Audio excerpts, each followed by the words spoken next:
오늘 사물로는 마지막 주일, 또 사순절 절기로는 사순절 제4주째입니다. 오늘 우리에게 주신 하나님의 말씀 시편 33편을 통해서 인생을 살피시는 하나님, 이런 제목으로 은혜를 나누려고 합니다. 일찍이 한 3주 전에 이 설교 제목을 넣었는데 오늘 교동문을 보니까 교동문이 오늘 또 시편 33편이더라고요. 우리에게 주시는 하나님의 말씀인 줄로 믿습니다. 하나님은 한 나라의 흥망성쇠, 한 개인의 생사화복을 주장하신다고 우리는 그렇게 믿고 고백합니다. 천지 만물을 지으신 하나님이 지으신 채로 그냥 내버려 두신 것이 아니라 하나님의 만든 그 법칙, 질서를 세우신 대로 섭리하시는 하나님, 섭리하시는 하나님. 그래서 우리도 지으시고 그냥 내버려 둔 것이 아니라 인생을 깊이 살피시는 하나님, 하늘에서 굽어보사 모든 인생을 살피시며, 우리는 어떤 빌딩 꼭대기에서 아래를 내려다보면 작은 개미 같은 사람들이 왔다 갔다 하는 모습만 보이지만 하나님께서는 모두의 마음까지도 지으셔서 마음까지도 굽어 살피시는 하나님이라, 그렇게 오늘 시편 기자는 말씀하고 있습니다. 모든 인생을 굽어 살피는데 우리 하나님 눈길에서 피할 자가 없습니다. 죄인은 하나님을 모른 척하고 숨어보려 했지만 숨을 수가 없습니다. 그래서 회개하지 않으면 징계를 받는 것이고, 하나님을 자기 하나님으로 삼고 섬기는 믿음의 자녀들에게는 보호하시려고 살피십니다. 세심한 눈동자와 같이 우리를 지켜 보호하신다 그랬어요. 그래서 세심한 살피심 가운데 우리가 살아가는 은혜를 입고 살게 됩니다. 이 놀라운 은혜입니다. 시편 기자가 이렇게 고백합니다. 내가 주의 영을 떠나 어디로 가며 주의 앞에서 어디로 피하리이까? 내가 하늘에 올라갈지라도 거기 거하시고 또 스올에 내려갈지라도 거기 계시나이다. 내가 새벽 날개를 치며 바다 끝에 가서 거주할지라도 거기서도 주의 손이 나를 인도하시며 주의 오른손이 나를 붙드시니라. 이렇게 고백하고 있습니다. 언제 어디서 있을지라도 하나님께서 우리를 인도해 주시고 붙들어 주신다는 겁니다. 우리도 그렇게 고백해야 될 줄로 믿습니다. 그러면서 나를 눈동자와 같이 지켜주신다, 그런 표현을 하고 있지요. 이렇게 보호해 주시고 이렇게 또 지킴을 받고 사랑받는 사람이 누굽니까? 오늘 본문에는 여호와를 자기 하나님으로 삼은 나라, 곧 하나님의 기업으로 선택된 백성은 복이 있도다. 한 나라 한 민족이 하나님을 경외하고 여호와를 자기 하나님으로 삼은 그런 백성들은 하나님의 살피심 속에 있다는 겁니다. 보호 아래 있다는 거예요. 그래서 우리 개인적인 보호, 지키심만이 아니라 온 나라 백성도 하나님께서 지켜주실 때 지킴을 받을 수 있다, 도와주실 때 도움을 받을 수 있다, 그렇게 고백하고 있습니다. 우리 하나님께서 도우시지 않으면 참 우리가 어떻게 할 수가 없는 것, 속수무책그러지요. 어떤 방법을 찾을래야 찾을 수 없는 어려움이 있습니다. 이번 산불 화재민들 참 많고 어려움을 당했는데 그야말로 이 어려움도 우리 인간으로는 참 한계가 있어서 많은 곳을 이렇게 불태우고 어려움 가운데 있어요. 이런 모든 것들을 우리는 하나님 앞에 또 구하고 우리의 도움이 필요한 때인 줄로 믿습니다. 그래서 전쟁 마당에서도 하나님이 도와주셔야 된다고 잠언서 21장 31절에는 이렇게 기록합니다. 싸울 날을 위하여 마병을 예비하거니와 이김은 여호와께 있느니라. 전쟁을 준비하느라 옛날로 말하면 병마, 마병을 예비하지요. 무기도 군마도 준비하지만 승리는 여호와께 있다, 그렇게 믿음의 사람들은 고백합니다. 아무리 군사력 수가 대단하고 무기가 좋아도 하나님이 승리케 해주셔야 승리할 수 있다는 겁니다. 여러분, 어떤 때는 적은 수라 할지라도 하나님이 함께 하시면 승리하는 예를 성경에 많이 보지 않습니까? 기드온의 300용사가 미디안의 대군을 물리친 이야기를. 히스기야 왕 때 아수르 대군들이 쳐들어와서 그들의 힘으로는 당해낼 도리가 없어요. 자그마치 18만 명이 넘는 18만 5천 그러죠. 하나님 앞에 간절히 구할 때 하나님께서 하루 저녁 새에 18만 5천 대군을 물리쳐 총장이 되게 하고 이스라엘을 승리케 하신 줄로 믿습니다. 하나님이 도우셔야 된다는 거예요. 그래서 하나님께서 그야말로 이게 그냥 문구가 아니라 확실히 와닿아야 돼요. 한 나라의 흥망성쇠, 한 개인의 생과 사와 화와 복이 아버지께 있습니다. 이런 고백을 하면서 하나님을 의지해야 된다는 말입니다. 그러면은 그 하나님께서 그렇게 사랑하는 자, 그를 하나님으로 삼는 백성, 그 백성과 그 개인은 바로 하나님의 은혜를 입는다는 겁니다. 그 다음에 하나님을 즐거워하고 그의 성호를 의지하는 자는 하나님의 보살핌 속에 있습니다. 하나님을 즐거워하라. 오늘 본문 말씀에도 그렇잖아요. 너는 내 하나님 여호와 이름을 망령되게 일컫지 말라고, 그의 성호, 그의 이름을 욕되게 하지 말라고 10계명의 제3계명은 말씀합니다. 그러면서 하나님을 즐거워하라는 거예요. 마음이 즐거워하며 바로 우리가 그의 성호를 의지하였기 때문이다. 너희 의인들아 여호와를 즐거워하라. 찬송은 정직한 자들이 마땅히 할 바로다. 너희 의인들아 여호와를 기뻐하며 즐거워할지어다. 하나님을 기뻐하라는 겁니다. 하나님을 즐거워하라는 겁니다. 그러면은 그를 의지하는 자, 그를 즐겁게 행하는 자를 하나님께서 보살펴 주신다는 겁니다.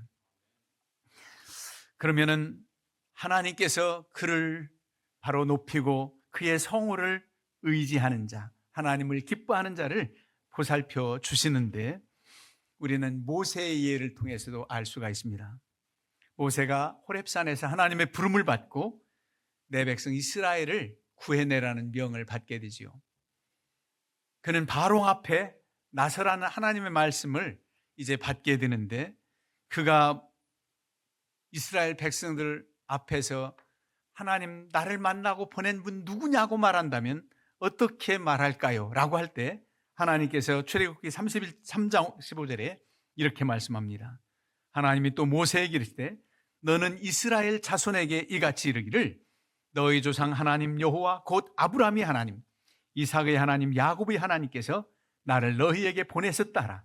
이는 나의 영원한 이름이요 대대로 기억할 나의 칭혼이라. 여호와가 보냈다고 해라.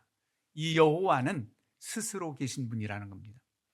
누구에 의해서 만든 바가 아니 스스로 계신 분. 나는 나다. 어떤 사람에 의해서 만들어진 것은 우상입니다. 헛된 신입니다. 아무리 재료가 좋은 금붙이로 만들었어도 아무런 효험이 없습니다. 코가 있어도 냄새 맡지 못하고, 귀가 있어도 듣지 못하고, 입이 있어도 말하지 못하는 그런 우상이 아닙니다. 하나님은 스스로 계신 살아계신 하나님이다. 그렇게 말하라는 겁니다. 그 하나님이 너희들의 조상 아브라함, 이삭, 야곱의 하나님이다. 그렇게 전하라고 말씀을 합니다. 앞서서 모세를 하나님께서 부르실 때 모세 입장에서는 어떻게 대답하는지 한번 생각해 보세요. 바로 하나님 앞에 부름받았을 때 모세가 그렇게 말합니다. 내가 누굽니까? 내가 누굽니까? 내가 누구가 한데 이스라엘 백성들을 이끌어낼 수 있습니까? 나는 이제 80 노인 아무런 힘도 없고 능력도 없는 사람이 아닙니까? 한편으로 이 말할 때 내가 누굽니까? 라고 할 때 좀 원망 섞인 마음도 있었을 거예요. 왜냐하면 40여 세 때 한참 힘쓸 때에 애굽 나라 사람을 치고 이스라엘의 그 백성들을 보호하는 그런 심정, 뜨거운 열정, 그런 그때는 하나님 잠잠히 계시고 이제 미디안 광야에서 범인으로 평범하게 양이나 치는 나를 부르신 하나님, 이제서야 부릅니까? 나는 아무것도 못합니다. 그런 마음이죠. 왜 일찍이 좀 부르시지 그랬습니까? 그런 마음이죠. 그럴 때 하나님께서 모세에게 이렇게 말했습니까? 너는 40여 년 전에 문무를 겸비한 연단을 받았잖아. 애굽 궁궐에서 훈련시켰잖아. 그리고 이제 처자를 거느리고 양치기도 성공적으로 목동으로서도 잘했잖아. 너 대단한 사람이야. 너무 이지러진 마음 열등감 갖지 마. 이렇게 말씀했습니까? 성경엔 그렇게 말씀하지 않았어요. 뭐라고 말씀했느냐면 내가 누굽니까 할 때 내가 너와 함께 하겠다. 내가 너와 함께 하겠다. 그렇게 말씀을 해주셨어요. 여러분, 내가 누굽니까? 실패했나? 아니 과거에 대단히 잘 나갔던 나?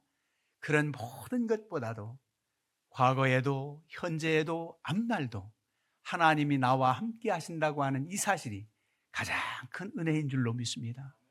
하나님이 나와 함께 한다. 일부 예배 때 서로 한번 주고받고 했어요. 내가 누굽니까? 하면 옆 사람은 하나님이 함께하는 사람입니다. 그렇게 말하시고 또 반대로 당신은 누구입니까? 하면 자신을 고백해요. 나는 하나님이 함께하는 사람입니다. 서로 한번 역할을 한번 해보겠습니다. 둘씩 시작. 둘씩 싹 찍어서.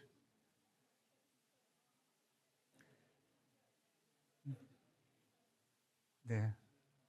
웅성웅성 하는데 다 통하지요. 내가 누굽니까? 나는 하나님이 함께하는 사람입니다. 당신은 누굽니까? 네, 당신은 하나님이 함께하는 사람입니다. 그보다 더 귀한 은혜가 어디 있어요? 하나님이 함께하는. 과거에 아무리 잘 나가고 과거에 또 모자랐어도 현재 하나님이 나와 함께 하시는 사실만큼 대단한 일은 없습니다. 이렇게 하나님께서 모세를 보내는 거예요. 그렇다면 이제 담대히 나아갈 법도 한데 참 오랜 세월 동안 침체됐던 그것이 너무 힘든지 그 트라우마를 깰 수가 없는지 또 변명을 합니다. 하나님, 저는 말주변이 없어요. 본래 말을 잘하지 못합니다. 나는 모세가 그렇게 말 못한 사람이 아니라고 생각합니다. 그 애굽 궁궐에서 문무를 겸비한 무술과 학문을 익혔을 거라고 하는데 웅변술도 배웠을 겁니다. 처세술, 웅변술. 그런데 다 40여 년 동안 잊어버리고 나약한 노구의 몸으로 하나님 앞에 섰을 때 그가 이렇게 약해서 난 말주변이 없습니다. 그랬던 거예요. 그때도 내가 함께 하겠다. 그때는 내 입술과 함께 하겠다. 내 입에 내가 말을 넣어줄게. 이런 식으로 말씀했어도 그냥 변명해요. 그럴 때 하나님께서는 그래도 이해하시고 정 그렇다면 내 형 아론하고 같이 가라. 아론은 원래 말 잘하잖아. 그래서 아론하고 같이 보내요. 보냈을 때 바로 앞에서 우리 백성들 보내라고 하는 말 어떻게 합니까? 하나님께서 말씀하세요. 모세야, 내가 너에게 하는 말을 너는 아론에게 말하고 아론은 바로에게 말해라. 그렇게 말 못한다고 하니까. 그래서 바로 앞에 갔을 때 그렇게 말했겠지요. 근데 모세와 아론이 함께 들어가서 얘기하는 거로 나옵니다. 그런데 거기까지 좋아요. 미리 준비해서 내 백성 보내시오 하고 말할 땐 말했는데 대화하다 보면 답변을 할 때 모세가 받은 말씀을 아론에게 통역하듯 이렇게 답변에 같이 서가지고 그러겠습니까? 여러분 말씀 보세요. 다 모세가 대답합니다. 바로왕 앞에서 모세가 다 대답을 해요. 어느새 이렇게 됐습니까? 하나님이 함께 하시는 기적을 보았지 않습니까? 지금 우리가 지금까지 살아오면서 세심한 살피심 가운데 놀라운 은혜와 경험을 힘입어서 우리는 담대히 살아가게 되는 줄로 믿습니다. 자기도 모르는 사이에 모세가 더 많은 대답을 하는 거예요. 아론보다. 그런 하나님의 역사. 우리 하나님께서 함께 하실 때 불가능이 없단 말이에요. 우리 하나님께서 또 살피시는 사람이 누구인가? 그의 도우심, 보호심을 바라고 사모하는 자, 그의 인자하심, 긍휼 자비를 바라는 사람, 그 사람이라는 겁니다. 여호와여, 우리가 주께 바라는 대로 주의 인자하심을 우리에게 베푸소서. 여러분, 하나님의 도우심을 바라고 소원하고 기도하는 그런 사람을 하나님께서 살피신다는 겁니다. 우리 영혼이 여호와를 바라며 그는 우리의 도움과 방패시로다. 오늘 본문 20절에 말씀하잖아요. 하나님이여, 사슴이 시냇물을 찾기에 갈급함 같이 내 영혼이 주를 찾기에 갈급하니이다. 그냥 사슴이 아니에요. 너무너무 목이 타는 사슴, 목마른 사슴. 이 사슴이 시냇물을 찾기에 갈급함 같이 내 영혼이 주를 찾기에 갈급하다고 시편 42편에 기록하고 있습니다. 내가 산을 향하여 눈을 들리라. 나의 도움이 어디서 올꼬? 그 하나님의 성산 아버지의 전을 바라보면서 나의 도움은 천지를 지으신 아버지께로부터 옵니다. 그렇게 하나님께 고백하고 있어요. 그 사모하는 마음이 우리 와닿지 않습니까? 그러니까 하면 시편 123편 1절에 하늘에 계신 주여 내가 눈을 들어 주께 향하나이다. 상전의 손을 바라보는 종들의 눈같이, 여주인의 손을 바라보는 여종의 눈같이 우리의 눈이 여호와 우리 하나님을 바라보며 우리에게 은혜를 베풀어 주시기를 바라나이다. 그렇게 바라고 기다린다고 고백하고 있습니다. 이 말씀이 여러분 와닿습니까? 상전의 손을 바라보는 종들의 그 눈길처럼 내게 얼마나 삭슬 주실까? 이제 연말 정산할 때 약속한 대로 쌀 3경 5짝을 주실라나 좀 더해서 몇 마리라도 더 주실까? 그 손을 바라보는 종의 마음. 저는 어린 시절에 신문을 돌리면서 그런 경험을 했습니다. 성탄절이 가까운다고 그 신문사 지국장님이 지갑을 열어서 몇 명 우리 소년들에게 주시는데 지갑에서 얼마를 꺼내서 격려금을 주실까? 그 손을 바라보았던 그 심정이 생각났어요. 그런 사모하는 마음, 기다리는 마음, 하나님을 바라라는 겁니다. 하나님께서 그를 사랑하고 그를 기다리고 그를 찾고 사모하는 자에게 이렇게 은혜를 베푸신다는 겁니다. 어제나 오늘이나 영원토록 동일하신 하나님의 사랑이 우리를 강권해서 이제도 함께 하시고 앞날도 영원토록 함께 하시는 은혜 아래 우리가 살게 되는 것입니다. 그래서 우리가 낙심하지 않고 살아갈 수 있어요. 우리는 내 힘으로 무엇인가 해보고 내가 계획대로 다 되는 것 같지만 마음으로 계획할지라도 그 걸음을 인도하시는 분은 하나님이세요. 우리 마음 중심도 보시지만은 우리의 일까지도 살피신다고 오늘 본문 15절엔 기록하지 않습니까? 그는 모두의 마음을 지으시며 그들이 하는 일을 굽어 살피시는 일. 하는 일을 살피신대요. 그래서 여러분들의 직장생활, 여러분들의 사업장 이 모든 것도 내가 하지만 하나님이 경영하십니다. 하나님께서 나와 함께 하실 때 내 일이 성사되고 목표가 달성되고 하나님 도우셔야 됩니다. 이런 간절한 마음이 우리 안에 있어야 됩니다. 절대 하나님 앞에서 교만한 마음으로 이 정도는 작년에도 이렇게 매출액 달성했으니까 올해도 능히 달성할 수 있어, 이런 식이 아니라 지난해도 함께 하신 하나님 이제도 도우셔야 됩니다. 아무리 힘들고 어려운 상황 가운데도 하나님이 도우셔야 가능합니다. 그런 믿음을 가지고 주께 초월해야 돼요. 간절한 마음이 있어야 됩니다. 여러분, 하나님께서 도우셔야 돼요. 하나님이 함께 하셔야 된다는 겁니다. 의술로도. 그래서 아주 믿음 있는 의사는 처방을 할 때도 기도하는 마음으로 약봉지에 십자가를 그려서 약을 이렇게 져주는 군의관, 군목사님을 저는 잘 알고 있습니다. 군 생활할 때 약봉지, 십자가를, 장교가 약봉지에 십자가 그려서 주는데 사병이 왜 나 불교신자인데 십자가 그렸어요? 그러진 않고 그냥 다 받아 먹더라고.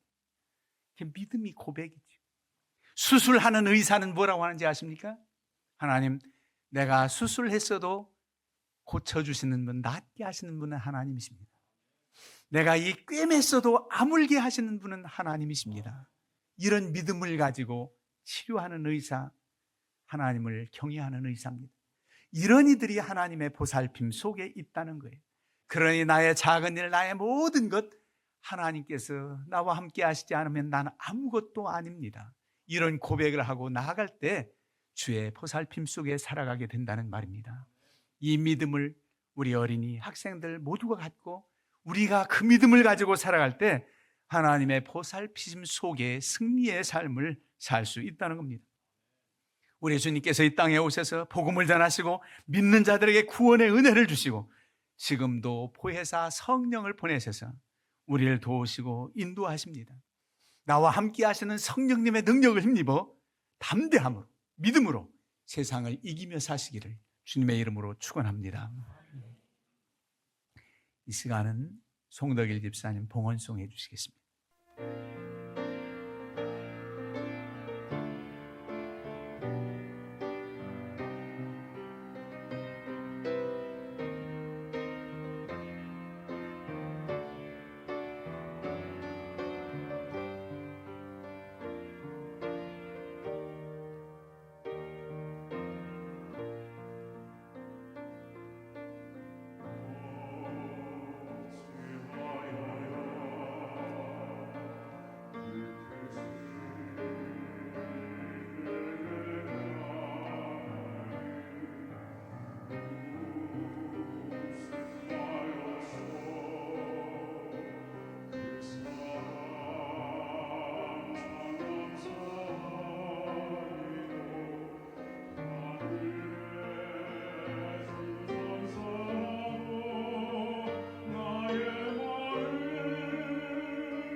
주님의 은혜라.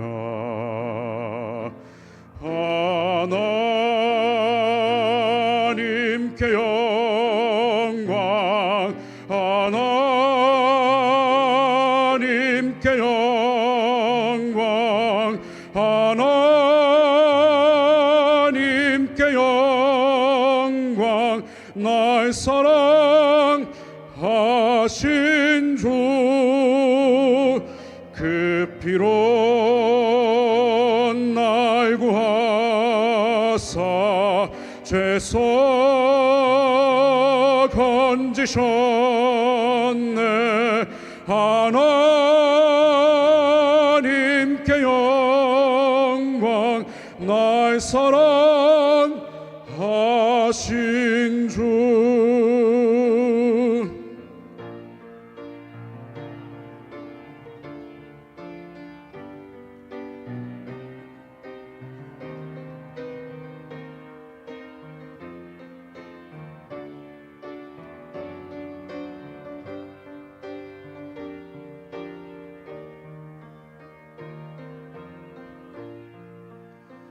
바치리라 모두 나의 일생을 당신께. 세상 영광 명예도 갈보리로 돌려 보내리. 그 피로 날 구하사 죄서 건지셨네. 하나님께 영광. 날 사랑하신 주, 날 사랑하신